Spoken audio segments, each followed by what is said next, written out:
Pierre demande: Combien de fois dois-je pardonner à mon frère? Jusqu'à 7 fois? Et Jésus répond: Non, jusqu'à 70 fois 7. Ce n'est pas un nouveau calcul, c'est la dissolution du calcul. Jésus ne dit pas: Sois plus généreux dans le comptage. Il dit: Arrête de compter. Et pour expliquer pourquoi, il raconte une parabole. Un serviteur doit à son roi 10 000 talents. Myria talenta.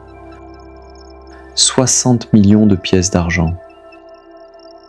Une somme que personne ne peut rembourser en plusieurs vies. Et le roi, saisi de compassion, splanknisteis, saisi dans les entrailles, annule tout, d'un geste. Puis ce serviteur trouve un collègue qui lui doit 100 pièces, une dette ordinaire, remboursable, et il le prend à la gorge.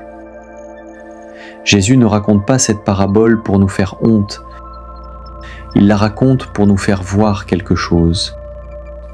Quand on refuse de pardonner une dette ordinaire, après avoir reçu l'annulation d'une dette impensable, on révèle qu'on n'a pas compris ce qu'on a reçu.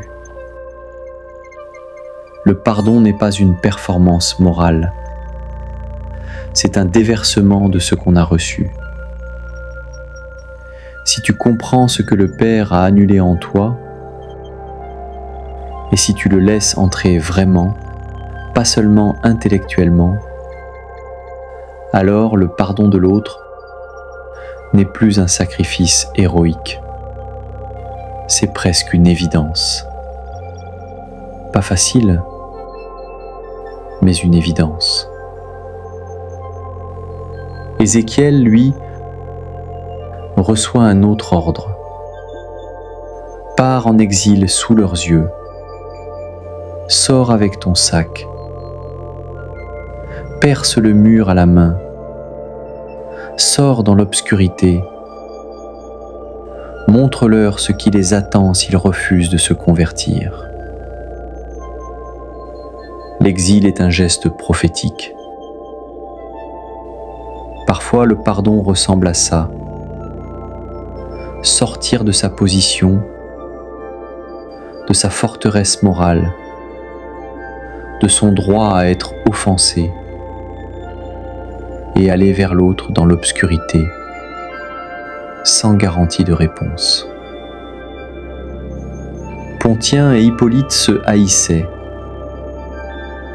Ils se sont retrouvés dans les mêmes mines de Sardaigne, déportés ensemble.